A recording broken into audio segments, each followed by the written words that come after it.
It's Louise Fay for VIP Boxing, and I'm joined with Anthony $1 Million Crolla this morning. How are you doing, Anthony? Louise, what's happening? No, I'm good, thank you. All good. Just obviously busy times and stuff like that, and looking forward to what we're going to speak to the fight weekend. And yeah, no, all good, all good. Glad to hear. Yeah, it is. It's fight week. I've got that fight week buzz again. We had our first show back last weekend. So, Yes. yeah, we're on a roll now. And yeah, Saturday, 8th of March, Tough Sheep, Bolton Community Stadium. Yeah. We've got the rematch. We've got James Moorcroft v Dom Hunt too. Last time it was the English and Commonwealth Eliminator. Turned out to be a draw, which we're going to talk about in a minute. Yeah. This time it's been elevated. We've got the Commonwealth Silver Super Welterweight title on the line. So not just bragging rights, not just winner stays on. This really can catapult, right? Yeah, no, definitely. And like you say, there's so much more than bragging rights. Listen, I think the two really good lads. Dom's a lovely lad. James, as you know well, is a lovely lad. But obviously that doesn't always mean a lot in boxing. And there's so much on the line for both of them, because obviously on the back of the Commonwealth Silver, another opportunity will then come, or you believe it would come. And both lads fought, and I understand why both lads did. I've seen it from both sides. Felt they'd done enough last time. And yeah, I think as well, and listen, it's one of them as well, it's just being honest, and I think both lads will admit this. For the winner, it's great, like they'll get another opportunity, a bigger opportunity. Yeah. Whereas the loser, it's probably hard to see what they do. And I'm one of them, when they're good 50-50 fights, I don't like sort of speaking like that. Because, you know, a loser can dust off, build again. But obviously, I think both fighters are at that point in the career where, you know, they have to reconsider then. If it doesn't go their way, for sure. Like, do you know what I mean? I think, listen, it's a must win for both. Yeah, absolutely. And I think for James, obviously, he challenged for the WBO European, so he knows he's been at that level, and he believes he's still there. We believe he's still there. Dom, Central Area champion, twice, you know, 16-1. But yeah, I think like you say, this isn't just a case of it's a must win. It's a must win for both fighters in the career. And again, it's not me like trying to put extra pressure on it. I think for both lads, it's a great opportunity. I'm glad there's like that. There's a little title on the line for both of them. Yeah, both, you know, fighters, just very honest professionals, and like you say, there's so much more than that title on the line, because I think, like you say, the winner, listen, sometimes the Commonwealth Silver Champ will get a shot at the full Commonwealth. Yeah. So that's a big opportunity for either one of them. So yeah, no, there's so much on the line for both lads this Saturday. And I think, you know, we talk so often about young prospects coming through, being worried about keeping their record, keeping that and not taking challenging fights. You know, so we're starting to see those 50-50 fights now. But these boys are beyond that. And that's the thing, isn't it? You know, they're both experienced. This will be, I think, fight number 26 for James. Yeah, I think it is. I mean, listen, it always seemed like that, because obviously I didn't have it from the start. It's crazy to think he's had that many. But obviously, yeah, at this point in his career, like that, this level, like if it was to go wrong, then he knows, like, he's got to really think about what we're doing from now on. Do you know what I mean? That's not in any way disrespectful to Dom, we've got a lot of respect for. And listen, like I said, Dom's one of the same. He's 18 fighting or something like that. He's probably thinking the same. So that's why I think it adds so much. I think we'll get a better fight than the first fight. Do you know what I believe in the first fight? I think that. I think both fighters was also a little bit, rather than grabbing it, you know what I mean, about a scruff for the neck, I thought both fighters was thinking, I don't want to lose. Does that make sense? Yeah. And I think they're both thinking fighters as well, aren't they? Yeah, they are. And I know it sounds a bit mental, probably a little bit too much thinking was going on. I was going to say overthinking fighters. Probably a little bit too much respect at times, and that's not to say, we're reckless here and reckless, and I'm sure, I think neither one of, you know, they both had to do that a little bit more. Like I said, both fighters felt like they'd done enough, and I get it from both points. Do you know what I mean? Why they did, and, you know, obviously I wasn't happy with James. I really thought, do you know what I mean, he threw the fight away, and he knows that. But again, he's got to now go away and see who's adjusted. the best. Who's made the changes? Who's going to adapt more on the night? Listen, he expects another closely fought fight, but I probably think it'll be a better fight to watch for a neutral as well.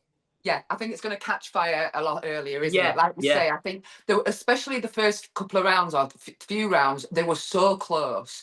And depending on how you've seen them, Yes, yeah. And every time I fought James, all right, I had a good round there in the driving seat. He'd let Dom straight back into it, or Dom would come back into it, however you want to look at it, do you know? And it was sort of nipped up there, and Yeah, and that brings me on to actually the scoring of this, because the last fight, it was an eliminator, but that just means that the referee's scoring it independently. And there's been kind of arguments really around these eliminators, these 10-round fights, that they should have 3 judges. And it made me think, what were your thoughts with that on that answer? Well, do you know what? I mean, people have opinions, and I get that with the 3 judges. And you could always say that's the safer option, but I have no qualms whatsoever with the referee's decision last time out. I thought, really, he got it bang on. Like I say, I thought at the time, James might have got it by 1. When I watched it back, I thought a draw was fair. I know Dom's corner after him, they thought they won it by a few, do you know what I mean? If not more so. But listen, I get that, what they was looking at. I can't argue with that. But this time it's got to be more. Like I say, I expect another closely fought contest, but it's got to. I think both lads will have the thing of I've got to make sure I win this and win this well. And the thing is, we've seen James go to those, those deep, dark places. We know he's got it in him. We know he can, he can fight. He's a lovely boxer to watch, but we know that he can really take this by the scruff of the neck. And I totally think that that's what's going to happen come Saturday night. And it started making. I looked at looking back at your career, Anthony, and you had a couple of draws, and you went on to put 2 out of the 3 to bed. It was a 5th round knockout with Perez, wasn't it? And I think points win with Diaz. What was your mindset coming out of the first of those 2 fights when it was called a draw? You always, I think with any fight, you're just looking, right, how can I make myself, how can I improve myself, whether that's as an athlete, whether that's technically or whether that's tactically, what worked last time and what didn't work last time, and what do you expect this time? It's like, obviously, listen, me and James, we're not expecting the same Dom Hunt. We're expecting him to do what he had success with last time, probably that little bit more. And it's up to James and it's up to us as coaches to be on to that and think, well, last time you was getting caught with that. Obviously, there was shots that James was having success with. Obviously, I'd be daft to say, don't throw him this time. But I also see you probably won't get away with landing as many of those shots. Probably say vice versa. And I always think that's what you've got to do. And it's the fighter's job and also the coach's job to look at. And I like to say it. So I always say there's always very good coaches, but no matter what, you are you're guessing, but it's an educated guess. When you watch through, say, for instance, when I'm watching Dom's fights, I think, Dom likes to do this. He's liked to do this throughout his career. So I expect him to do that. Listen, Dom might totally change it up. Dom might, for as I know, come out orthodox, but I mean, it'd be very, very unlikely. But what I'm saying is, for a coach, it's an educated guess, isn't it? Does that make sense?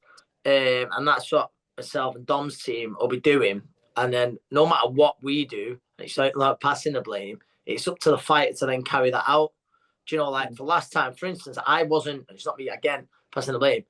I didn't tell James to let his work after every good round he had to go out and then basically have the round off and let his work rates really slack off. I didn't tell him that. James will tell you that. So it's one of them. It works both ways. Obviously, you've got to come up with the right instructions, but then the fighter's got to go out there and follow, carry them out. And, James's engine has never been in doubt. He is so fit, So we know that he doesn't need a round off. We know he can. Well, that was the mega frustrating thing, because last time out, James, and I wanted to strangle him, and he quite went, you know what? After the fight, he went, I felt like I had loads of rounds left in me, and I thought, James, I really don't want to be hearing that right now. When I was asking in the corner for you to let your hands go, for you to then say that makes me feel like killing you, to be honest. But yeah, but listen, again, each fight you're learning, and James, like you say, he's got to go out there now and he's got to put that right. He's in with a good lad, and although he's had the more fights as a professional, I think Dom, he's probably argue, obviously, documented James, no amateur background. They're probably very much on the An even keel. even level playing field. So no, it's a good fight between two good lads, two good pros. Well, here's hoping Saturday night James Moorcroft gets his hand raised and he will be the new Commonwealth Silver Champion. That's the plan. And really quickly, just before you go, huge fight tomorrow night. Natasha Jonas and Lauren Price. Yeah. Talk to me. Give me your prediction. It's a massive fight, and I think I've got Tasha's a good mate of mine. Yeah, we know Tash. It's unsurprising. Yeah. It's not going to go. I'm going to go with Tash. But listen, I'm not stupid, and everyone else not stupid. It's a very tough fight for her, and I believe there's a reason why not too many people call Lauren Price out, and I think she probably doesn't get the credit she deserves, being an Olympic champion, and she's not looked like losing a round as a pro or anything like that. So it's one of them where there's no denying on paper you've got to make Lauren the starting favourite, but I've got a feeling Tash could wind back the gears one more time and go off into the sunset. No, I say that. I think Tash knows she'll that, and then she'll probably call for one of the other welterweights. So ignore that. There might be a sunset for 14 days, Anthony, but then before you know it, she might be looking at the Michaela Mayer Sandy Ryan winner. Who knows? But no, there's some great fights to be had there, and I'm really looking forward to that card actually tomorrow. There's some good fights. I was just about to say, I was really looking forward to making her debut, which I was just about to say, I've just seen it. It's fell through the Cindy fight. I gutted for her and Kirsty Babington. Obviously, that's a very good debut opponent. Yeah, Cindy, I don't know, it's something with medicals or something. So that's frustrating for the girl. But hopefully she'll get a chance soon. But I think the Chloe Watson, Jasmine fight, I think that's a great fight. Real picker. Obviously, Caroline Dubois on there. Fran Hennessy. When you're going through the bill, it's a top bill. They could all headline, couldn't they, respective shows? Absolutely. And flying the flag on International Women's Day with women's boxing, which is brilliant. Yeah. Anthony, thank you so much for your time this morning. Thanks for having us. You've got a load of fighters ready to get beasted. Get out now. But we'll see you on Saturday night. I'll see you Saturday night. Thanks, Anthony. Take care. Bye-bye. Bye-bye. Louise, bye-bye. Bye. Bye-bye. For all boxing info, news and latest interviews, amateur and pro, across the north, click and subscribe. VIP Boxing Promotions. Also Twitter, Instagram and Facebook.